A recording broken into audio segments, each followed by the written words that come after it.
As promised, we're going to look at participation points for Chapter 4, and we're looking at merchandising and purchasing merchandise and how to record it. The first thing we looked at as we started these problems in class was the terms and what that meant.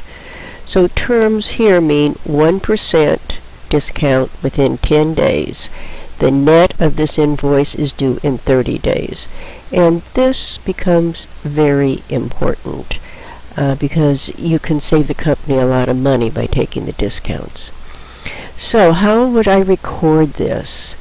Well, if you look at the papers I gave you, a purchase is recorded by debiting merchandise inventory, and then either crediting cash or accounts payable for the amount of $71,500. So that's your first. That establishes your inventory. Now you're going to pay the amount owed on this invoice within the discount period. So what is that amount? Well, it's $71,500 times 1%, right? Which is going to give you $715. So you don't pay that discount. So your amount that you're going to pay is $71,500 minus the $715. So that's the amount you have to pay. And so what is this entry going to look like then? Well, first of all, I know accounts payable has $71,500 in it. Is that correct? That has to go. That's got to be debited. So that's $71,500. I know cash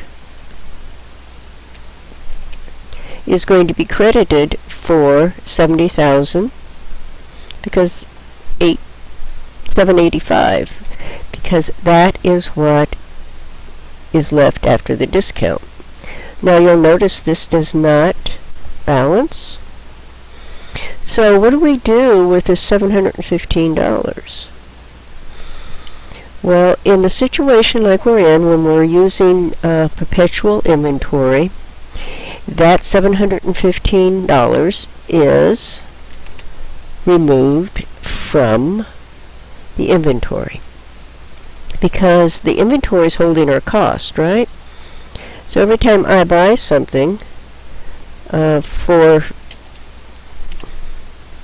the inventory, I need to record it so that my inventory is always current, and when I remove a cost from inventory, I need to record that also. So at this time, I have recorded and removed the accounts payable from above. I've paid the cash, and I've taken care of the inventory. So, and this one, I guess, is probably kind of confusing. I don't have anything in there. How's that?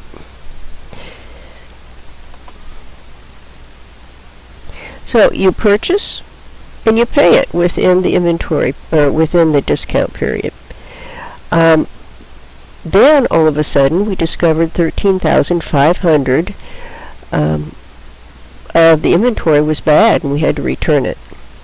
Now we discovered that before the purchase, or that's the amount of the inventory before we took the discount.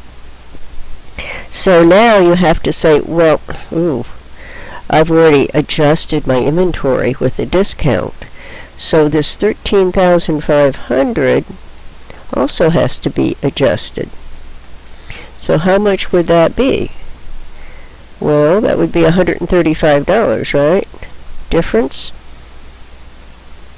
So now I'm taking that out of inventory, and I have to take it out of inventory at the post discount time, which means that is in inventory, and its cost showing in inventory at this time is $13,365. So now, how are they going to write me a check, or what am I going to do? Well, I'm going to send them this memo, and I'm going to put this, or take this, and instead of crediting my accounts payable, I'm going to debit it for this amount. Because they may send me a check, they may do it in merchandise, it depends on what kind of agreement you have. But I do need to get this out of inventory because I'm shipping it back to them. The amount of cost that is associated with this inventory I'm sending back after this discount is $13,365. Now, if I look at my accounts payable, this particular account, it's going to show a debit balance, which can either be removed by them sending us a check, or by us buying from them and taking merchandise against that debit. So then, that's exactly what we've done. We're going to purchase merchandise. And that merchandise inventory is $9,000. And I'm going to credit my AP. Now, when I do that for this account, what does that do? Well, that changes, okay? This goes down to $4,365, so it's got a debit balance now. So you see how that's going to counter that. And then we received a check for the balance that was owed after deducting the purchase in D. And so what shows, let's look at this. This is our accounts payable. We had $13,365. We just credited it for $9,000. And that leaves how much as a debit? Well, let's just subtract that and take a look at it and see. So that leaves $4,365. The company that we bought this from just sent us a check.